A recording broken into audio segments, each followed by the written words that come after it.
अस्सलाम वालेकुम metaverse millionaires. आज का टॉपिक है बहुत ही ख़ास, जिसकी थी बहुत ज़्यादा फरमाइश, और वो टॉपिक है वेब 3.0। और आपकी ज़िंदगी में वेब 3.0 क्या चेंजेस लाएगा, कितने प्रॉफिट्स देगा और क्या क्या बिजनेस अपॉर्चुनिटीज़ हैं इसमें, ये तो डिस्कस करते हैं। लेकिन एक बात पहले बताइएगा, क्या आपने कभी गौर किया कि आप किसी जगह गए, किसी शॉपिंग मॉल वगैरह में गए और आपने सर्टन शॉप्स को विज़िट किया, ब्रांड्स को विज़िट किया, फिर आपने ये भी नोटिस किया होगा कि कभी आपने अपने किसी रिलेटिव से या फ्रेंड से किसी प्रोडक्ट का जिक्र किया या किसी भी चीज़ का जिक्र किया।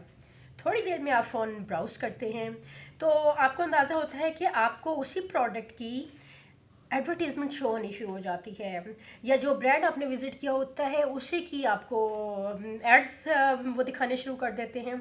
ये महज इत्तेफाक तो नहीं हो सकता जी, ये इत्तेफाक नहीं होता है। ये है वेब 2.0 की दुनिया और ये है एडवर्टीजमेंट की दुनिया। ये कैसे होता है? ये ऐसे होता है कि ये कंपनीज हमारा डाटा हमसे लेती हैं और ज़बरदस्ती नहीं लेती, हम खुद इनको देते हैं। कभी इसलिए कि हमें अगर अमेज़ॉन पे शॉपिंग करनी है या हमें ईबे पे शॉपिंग करनी है, दराज पर शॉपिंग करनी है, और हम चाहते हैं कि हमें रेलिवेंट प्रोडक्ट्स दिखाई जाएँ, या यूट्यूब के ऊपर ब्राउजिंग करनी है, हम चाहते हैं कि रिलेटिव वीडियोज़ हमें दिखाई जाएँ, तो हम खुद रजिस्ट्रेशन के नाम पर, और वैसे भी ये लोग हमारा डेटा हमसे लेते हैं, हमारी ईमेल, फ़ोन नंबर्स, वेरिफिकेशन के चक्कर में हमारे फ़ोन नंबर्स भी ले लेते हैं, और हम समझते हैं कि जी ये सिर्फ रेकमेंड हमें करेंगे हमारी मतलब के प्रोडक्ट्स, मगर ऐसा नहीं होता है। ये ब्रीच करती हैं हमारी प्राइवेसी को, जबकि इन्होंने लिखा हुआ होता है कि ये हमारा डेटा किसी को सेल नहीं करते, मगर ये असल में बड़ी बड़ी कंपनीज हमारा डेटा जो है ये सेल कर देती हैं उन्हीं ब्रांड्स को जहाँ से इनको रेवेन्यू आना होता है। तो उस सूरत में ये है कि इंटरनेट पे प्राइवेसी नाम की कोई चीज़ नहीं है, जस्ट एक मिथ है।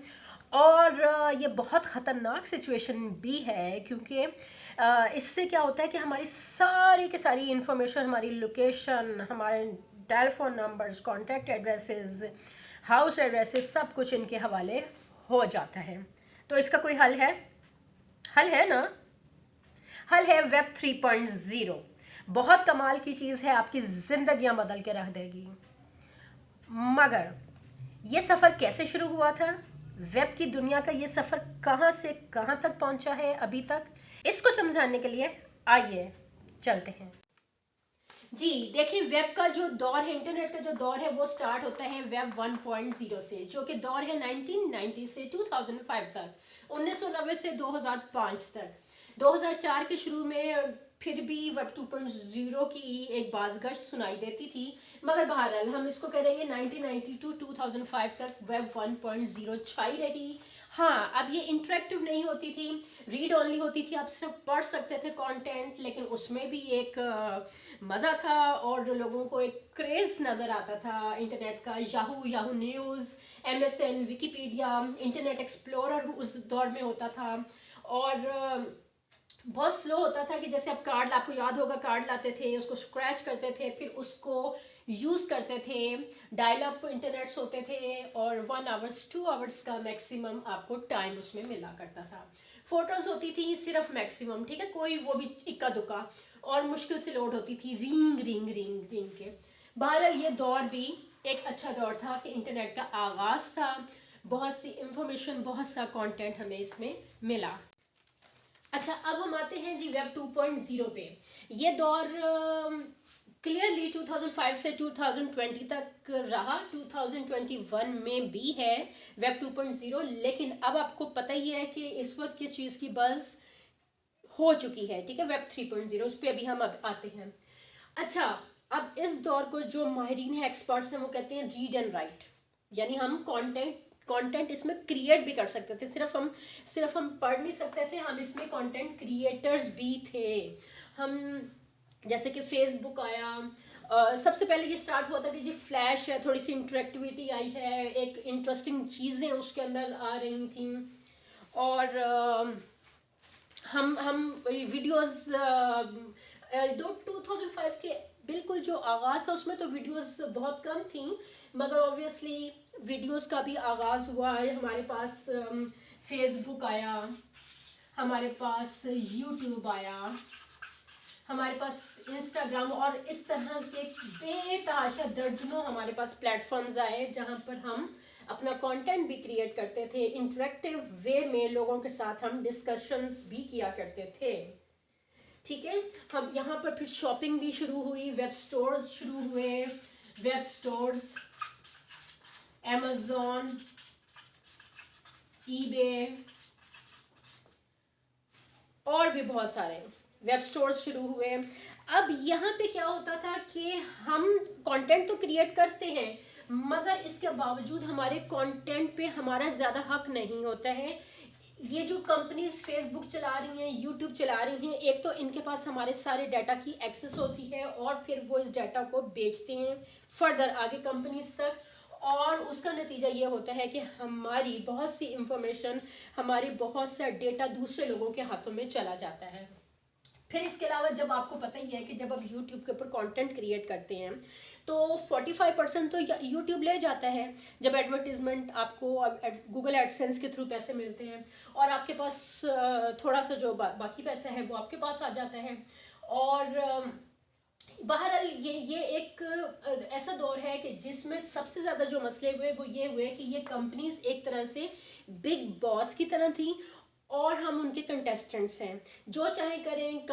ये कंपनीज पॉलिसीज मेकिंग में इनका किरदार है, ये हमारी सोचों को शेप करते हैं, हमारे माइंड्स को भी अपनी मर्जी के मुताबिक ढालते हैं। तो ये एक ऐसा दौर है जिसमें इन कंपनीज के पास हमारे तमाम डाटा की एक्सेस है। जैसे कि मैंने अभी आपको शुरू में भी बताया कि हम कहीं जाते हैं, हम फ़ोन पर किसी से बात करते हैं, इवन ये इंफॉर्मेशन भी इनके पास चली जाती है। इन सब का हल क्या है? इन सब का हल है, अब बात कर लेते हैं इस दौर की सबसे बड़ी अट्रैक्शन, वेब 3.0। ये एक जिन है असल में, यानी सिर्फ ये वेबसाइट्स और इंटरनेट की दुनिया का नया दौर नहीं है, बल्कि ये आपके लिए अर्निंग अपॉर्चुनिटीज और आपके मुस्तकबिल के लिए इतनी बड़ी खुशखबरी लेकर आया है कि आप खुश हो जाएंगे। कैसे? आइए मेरे साथ, मुझे फॉलो कीजिए, मैं आपको बताती हूँ। अच्छा, यहाँ पर ऑब्वियसली हम रीड भी कर सकते हैं, हम राइट भी कर सकते हैं, और यानी हम कंटेंट क्रिएटर तो हैं मगर हम सिर्फ बिग बॉस के कंटेस्टेंट्स नहीं हैं, बल्कि हम यहाँ पर ओनर भी हैं अपने ही कंटेंट के। ठीक है, क्यों? इसलिए कि देखें ये सारा दौर था सेंट्रलाइज्ड दौर। जो हमारे डॉलर्स हैं, जो हमारी करेंसीज हैं वो सेंट्रलाइज हैं, हमारे बैंक्स जो हैं सेंट्रलाइज हैं। तो जैसे क्रिप्टो करेंसी क्या है, ब्लॉकचेन के ऊपर बनने वाले प्लेटफॉर्म्स डिसेंट्रलाइज्ड करेंसी है। क्यों मशहूर हो रही है? कि वहाँ पर ओनर एक नहीं होता है, बल्कि वहाँ पर सब लोग जो स्टेक होल्डर्स होते हैं वो ओनर्स होते हैं, यानी कोई एक शख्स पॉलिसी नहीं बनाता है यहाँ पर। अब इसी तरह वेब 3.0 जो है ये डिसेंट्रलाइज्ड है। ठीक है, यहाँ पर अब होगा क्या, मैं आपको बहुत आसान से टेक्निकल लैंग्वेज में बिल्कुल यूज नहीं करूंगी, आपको समझाना है, इसलिए बहुत आसान अल्फाज में समझाती हूँ कि एक तो हमें इसमें फ्रीडम ऑफ स्पीच है। ठीक है, फ्रीडम ऑफ स्पीच है, हमारा कंटेंट कोई भी डिलीट नहीं कर सकता। हाँ, अब ये एक तरह से खतरनाक चीज भी है कि जी बहुत से हेट कंटेंट और बहुत सा काबिल एतराज मवाद भी क्रिएट होगा और उसको कोई डिलीट नहीं कर पाएगा। मगर उसका हल क्या है? उसका हल भी होगा, वो मैं आपको आगे चल के या अपनी अगली वीडियो में बताऊंगी। अभी हम बात कर लेते हैं कि क्या होगा। अब इसमें देखें, एक तो यहाँ पे मैंने आपको बताया कि YouTube जो है हमारी अर्निंग का मेजॉरिटी पैसा वो ले जाती थी। इसमें क्या होगा कि ऑलमोस्ट 90% या इसके थोड़ा सा आगे पीछे मतलब जो भी हम कंटेंट क्रिएट करेंगे हम उसके ओनर होंगे, हमें उसके पैसे मिलेंगे। बहुत से ऐसे प्लेटफॉर्म्स शुरू हो जाएंगे जहाँ पर हम कंटेंट अपलोड करेंगे तो भी पैसे मिलेंगे, जैसे DTube, Odysee अभी भी चल रही है। तो या हम कंटेंट जैसे वीडियो देखेंगे उसके भी हमें टोकन्स मिलेंगे, यानी क्रिप्टो की सूरत में। और 10% वो उन प्लेटफॉर्म्स के पास 10, 11, 12, अब ये एग्जैक्ट रेशो अभी मैं आपको नहीं कन्वे कर सकती। तो ये उनके पास जाएगा, तकरीबन ज़्यादातर जो हमारे प्रॉफिट्स होंगे वो हमारे पास होंगे। कोई भी शख्स हमारी आइडेंटिटी चोरी नहीं कर सकता, क्योंकि यहाँ पर हम एवतार्स की सूरत में होंगे। जैसे कि आपको पता है कि VR वर्चुअल रियलिटी भी है, और वी ट्यूबिंग, मैंने मेरा जो दूसरा चैनल है उसके ऊपर मैंने वी ट्यूबिंग की एक्सपेरिमेंटल बेसिस पर एक वीडियो डाली है, जो कि बहुत तेज़ी से वी ट्यूबिंग और वी ट्यूबर्स मशहूर हो रहे हैं। क्यों? क्योंकि वहाँ पर वो एवतार्स की सूरत में आपको कंटेंट क्रिएट करके देते हैं। तो इसी तरह जब जब ये जो वेब 3.0 होगी, जिसमें NFTs भी होंगे, ठीक है, NFTs क्या है इसके ऊपर अलग वीडियो बनाऊंगी, आपको समझाऊंगी, लेकिन ये टोकन्स होंगे कि जो लैंड हम वहाँ पे बाय करेंगे, जो कंटेंट क्रिएट करेंगे, कोई चीज़ हम खरीदेंगे, तो हमें ये NFT की सूरत में जैसे एक सर्टिफिकेट सा होता है वो हमें मिल जाएगा। मेटावर्स भी इसी सिलसिले का एक नाम है, और मेटावर्स ने इतनी बज़ क्रिएट कर दी है कि बड़ी बड़ी कंपनीज, खासतौर पे फेसबुक ने तो देखें मेटा नाम भी जो है वो ले लिया है। अब ये वेब 3.0 जो है, इसको समझना आप लोगों के लिए इतना ज़रूरी है कि इसमें आप लोग तेज़ी से आए। मैं भी, अब मेरा ख्याल है कि मैंने आपको थोड़ा सा आइडिया दे दिया है। अब मैं आपको थोड़ा बैठ के समझाती हूँ कि वेब 3.0 आप लोगों के लिए क्या क्या चीज़ें लेकर आ रहा है। वेब 3.0 हर लिहाज से एक खुश आइन चीज़ हम लोगों को मिल रही है कि एक तो हमारा डेटा कोई चोरी नहीं कर सकेगा, हमारी रियल आइडेंटिटी कोई भी एक्सप्लॉइट नहीं कर सकेगा, कि हमारे एवतार्स होंगे, हमारी आईडीज़ होंगी जो कि ब्लॉकचेन पर होंगी। मेटामास्क के ज़रिए हम जो है जो भी ट्रांजैक्शंस करेंगे मेटामास्क की आईडीज़ के ज़रिए, और अपने वैलेट की जो आईडीज़ होती हैं उनके ज़रिए हम ट्रांजैक्शंस करेंगे। हर चीज़ जो है डिसेंट्रलाइज्ड होगी, उसको एक्सेस किया जा सकेगा क्योंकि ब्लॉकचेन पर है, तो कहीं से भी एक्सेस किया जा सकेगा। वेब 3.0 की एक और अच्छी चीज़ ये है कि वो एक तो स्पीड बहुत उसकी होगी, और फिर बहुत सारे सर्वर्स के ऊपर वो, क्योंकि मौजूद है ब्लॉकचेन की जो टेक्नोलॉजी है, बहुत सारे सर्वर्स के थ्रू वो कनेक्ट होती है, तो डाउन टाइम भी नहीं आएगा उसके अंदर कि जैसे फेसबुक कभी बंद हो गया, कभी यूट्यूब बंद हो गया, कभी व्हाट्सएप बंद हो गया, ऐसा भी नहीं होगा। सबसे अच्छी चीज़ ये है कि कोई कंपनी हमारे डेटा चोरी करके हमें एक्सप्लॉइट नहीं करेगी, ये एक अच्छी चीज़ है। हाँ, अब देखिए हमारा कंटेंट कोई अपनी मर्ज़ी से जो है वो डिलीट नहीं कर सके। एक दफ़ा आपने कंटेंट लिख दिया तो वो परमानेंट है, मगर हाँ समटाइम होगा कि कोई कंटेंट डिलीट करना ज़रूरी है, या कोई शख्स बहुत मिसयूज़ कर रहा है, तो उसको कैसे हैंडल किया जाएगा, उसका हल भी है। उसका हल ये है कि जो वहाँ उस जगह के यानी उस प्रोजेक्ट के स्टेक होल्डर्स होंगे, टोकन होल्डर्स होंगे, टोकन होल्डर्स ही स्टेक होल्डर्स होंगे, ठीक है। जिनके पास ज़्यादा टोकन हैं उनके पास ज़्यादा वोटिंग की पावर है, जिनके पास थोड़े इस तरह से थोड़ी पावर उनके पास है, मगर ऑब्वियसली जो स्टेक होल्डर्स हैं, जो टोकन होल्डर्स हैं, वही ओनर्स हैं ये सारे वेब 3.0 के हर प्रोजेक्ट के, यानी जो प्रोडक्ट है आपके पास, तो वो डिसाइड करेंगे कि क्या चीज़ होनी चाहिए, क्या नहीं होनी चाहिए। चलेगी कैसे वेब 3.0 अगर कोई ओनर नहीं है? सबसे पहले क्या होगा कि फाउंडर्स जो हैं वो रूल्स बना देंगे, रेगुलेशंस बना देंगे, और वो लॉन्च कर देंगे। उसके बाद जो वो NFTs या वो टोकन्स खरीदेंगे, वो क्रिप्टोज सर्टन खरीदेंगे, वो स्टेक होल्डर्स बनते जाएंगे, और फिर बाद में वो डिसाइड करेंगे कि इस सर्टन प्रोजेक्ट को कैसे चलाना है, क्या चीज़ होनी है, क्या नहीं होनी है। इस तरह से ये चीज़ें चलेंगी।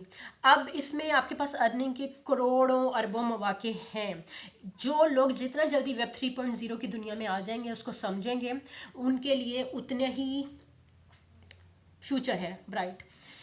NFTs है, उसके अंदर NFT बनाने सीखें, अवतार्स हैं, जैसे आपने देखा है कि वी ट्यूबिंग और इसका बड़ा दौर है। तो इसके अलावा क्या होगा कि जो शॉपिंग है बड़ी इंटरेक्टिव हो जाएगी। हम अपने घरों की डिकोर्स है, यानी अगर हमने कोई सोफ़ा सेट नया लेना है, कर्टन्स नए लेने हैं, हम उसको ऑगमेंटेड रियलिटी इतनी रियल हो जाएगी कि हम उसमें हर चीज़ को सेट करके भी देख सकेंगे।